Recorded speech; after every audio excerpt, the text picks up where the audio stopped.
Hola, buenos días a todos. Mi nombre es Livier, soy estudiante de la UABC y hoy vengo a hablarles sobre la oposición en las preposiciones lógicas. La oposición en las proposiciones lógicas. Observamos que la proposición simple es la que afirma o niega una atribución. Por eso se dice que en este sentido la proposición es categórica, es decir, que afirma o niega algo sin ninguna restricción. La proposición está compuesta por un sujeto S y un predicado P, vinculados por una cópula verbal de es o no es. Podemos esquematizar sus características mediante el siguiente cuadro. Se pueden esquematizar en cantidad y en cualidad.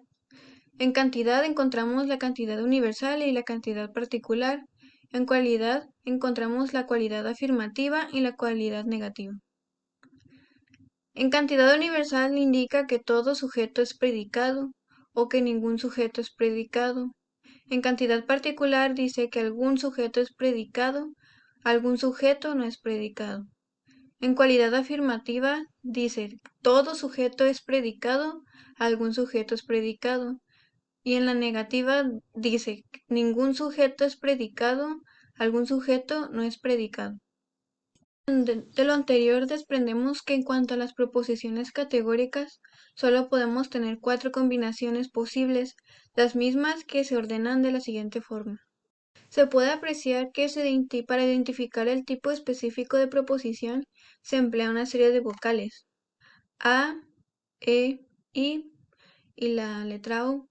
Se utilizan para reconocer qué tipo de preposición hace referencia al juicio. Se parte las vocales en dos palabras latinas, que es afirmo y que niega. Las que contienen las vocales A e I son para distinguir las preposiciones afirmativas y las vocales E y O pues son para identificar las preposiciones negativas. Gracias a esta podemos identificar de forma simple la cantidad y la cualidad presentes que están en un juicio.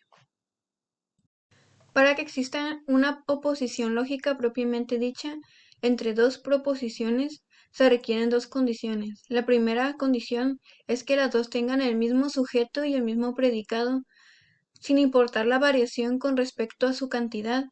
Y la segunda condición dice que una de las preposiciones tiene que ser afirmativa y la otra negativa.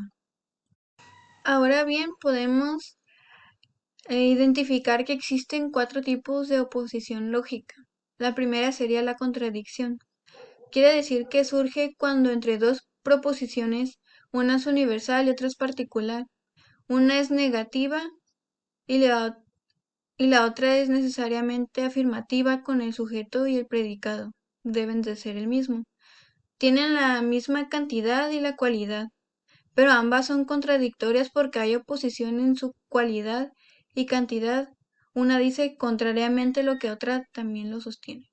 En el segundo punto encontramos lo que es la contrariedad. Se da esta oposición cuando hay dos preposiciones universales, de las cuales una es afirmativa y la otra es negativa. Tienen igual cantidad, ambas son universales, pero difieren en la cualidad. Una es afirmativa y la otra negativa. Por ejemplo, si decimos todo juez es justo, su contrario es ningún juez es justo. Pues lo contrario del universal afirmativo, todo es el universal negativo de ninguno, y ambos con el predicado es justo. En el tercer punto encontramos su contrariedad. Es la oposición de contrariedad que se da entre dos proposiciones particulares, siendo una negativa y la otra afirmativa. Tienen la misma cantidad, pero diferente en cuanto a su cualidad. En esencia estamos frente a una contrariedad que no niega la cualidad, sino más bien niega la cantidad. Es por eso subcontraria porque subyace a la contrariedad pura y simple. Es decir, que no niega lo que otra proposición afirma, sino que niega lo que afirmaría una tercera proposición más extensa. Por ejemplo, si tenemos la proposición algún juez es justo, podríamos oponer de manera pura y simple la proposición ningún juez es justo, negando su cantidad y su cualidad. Sin embargo, podemos oponerla con otra proposición, como algún juez no es justo, lo cual no niega la proposición algún juez es justo, sino más bien niega la proposición de mayor extensión a cantidad de todo juez es justo. Y en una cuarta oposición se encuentra la subalternidad. Son las proposiciones opuestas que tienen diferente cantidad, pero la misma cualidad. La universal afirmativa tiene como subalterna la particular afirmativa. La universal negativa tiene como subalterna a la particular negativa. Estas relaciones se establecen entre las proposiciones a, y también lo que es la o. Este es el cuadro de oposición de la lógica, en que cada esquina se encuentra un tipo de oposición. Las preposiciones superiores son universales, mientras que las preposiciones inferiores son particulares. Preposiciones del lado izquierdo son afirmativas, mientras las preposiciones del lado derecho son negativas. Las preposiciones a, o son contradictorias, igual que la preposición y.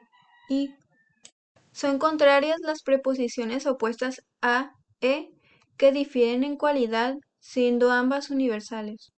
Son subcontrarias las preposiciones opuestas y, o, que difieren en cualidad, siendo ambas particulares.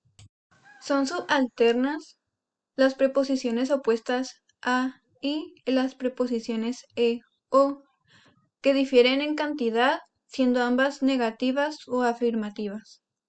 En el siguiente tema podemos ver la posición de las proposiciones modales, considerando que los modos en los que una proposición puede establecerse existen otras variantes.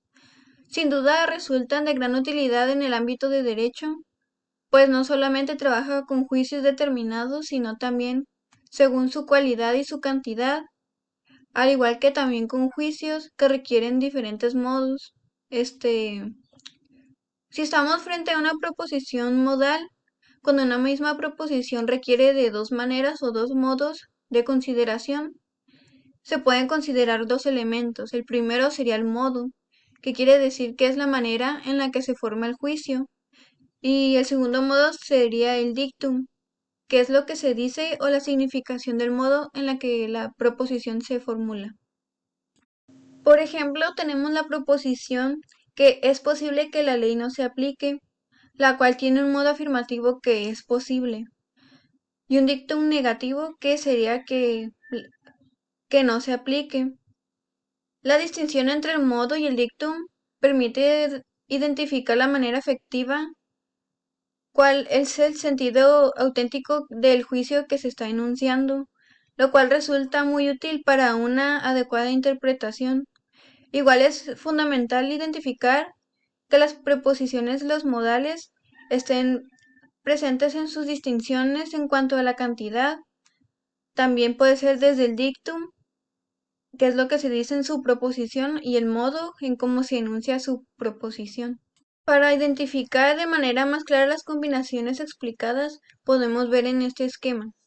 Un ejemplo sería la proposición de que la ley sería aplicada, para determinar cómo puede ser combinada atendiendo la proposición en su cantidad y en su cualidad, en función de las diferentes posibilidades de combinación entre el modo y el dictum hasta aquí descritas.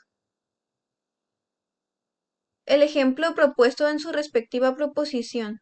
Aquí podemos ver cómo está representado lo que son las diferentes combinaciones, en cuanto la ley se aplica o la ley no se aplica, identificando cada una de las diferentes proposiciones que se identifican por su universalidad, particularidad, si son afirmativas o igual negativas.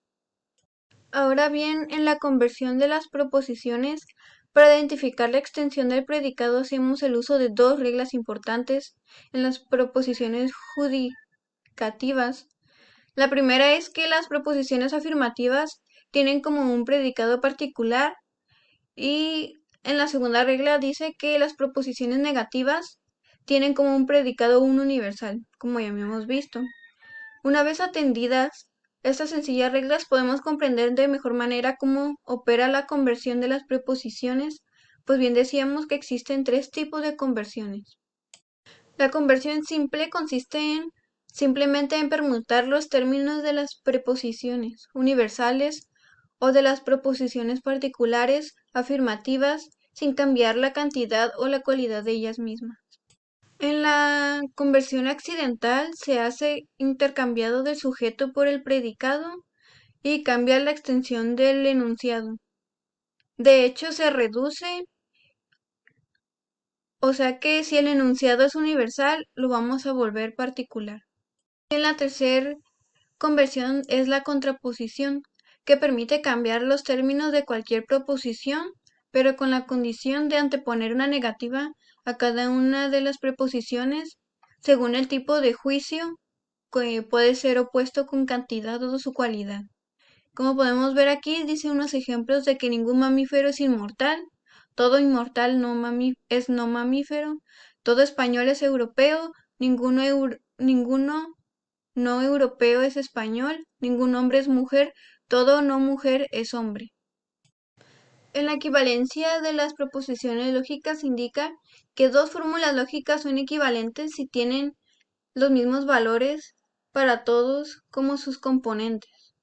También indica que una proposición del tipo A se hace equivalente a su contradictoria del tipo O, anteponiendo una negación, que es decir, la partícula no al sujeto.